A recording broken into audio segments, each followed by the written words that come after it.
Imagine the moment when the clang of a barbell meets the metallic echo of a street rail, and you feel torn between two worlds, each promising the body you've always wanted.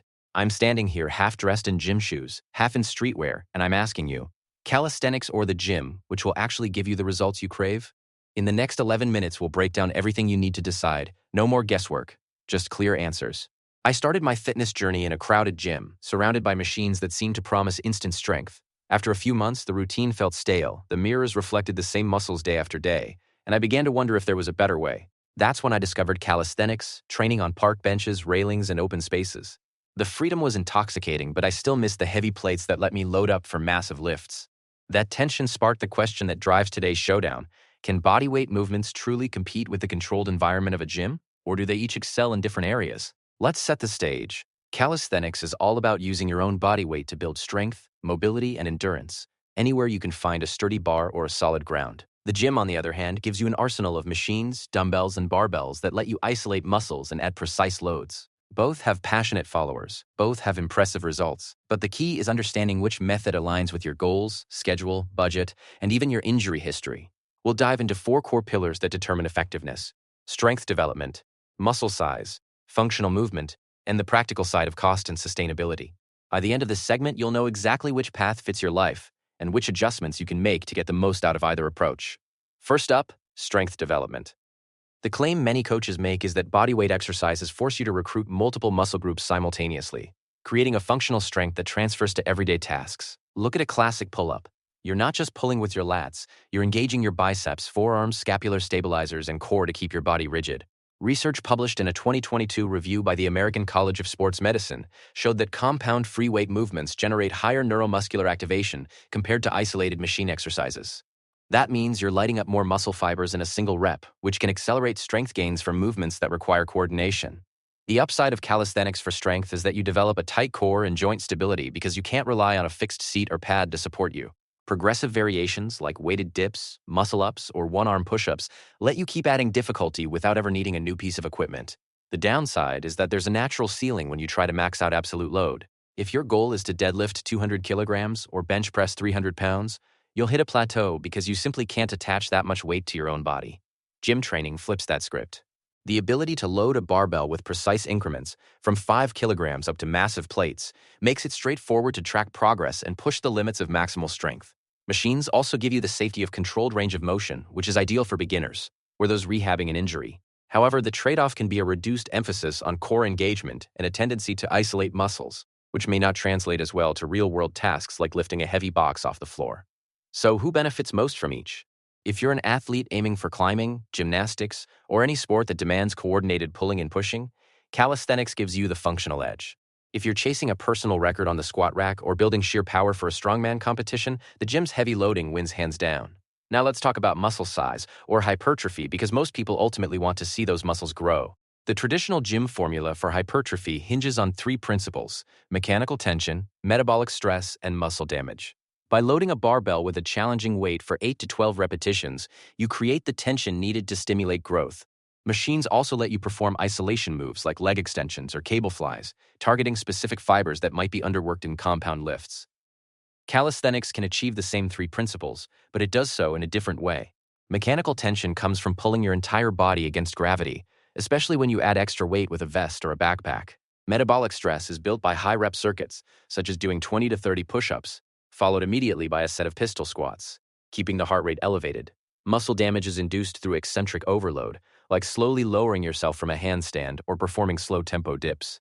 A study from 2021 on elite parkour athletes showed that consistent bodyweight training led to comparable increases in thigh muscle cross-sectional area as traditional resistance training, provided the volume and intensity were matched.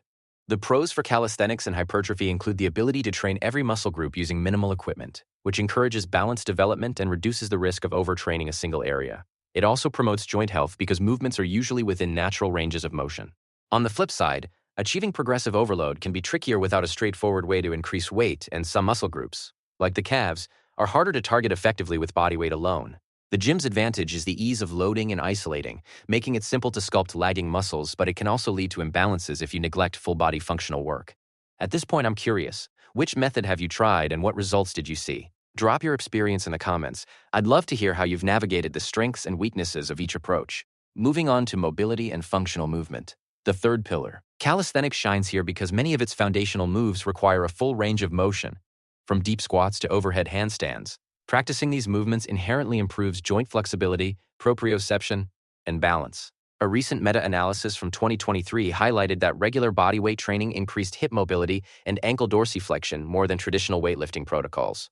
The gym can also improve mobility, especially when you incorporate dynamic warm-ups and mobility-focused machines. But the emphasis often leans toward isolated strength rather than fluid movement patterns. The downside of calisthenics is the learning curve.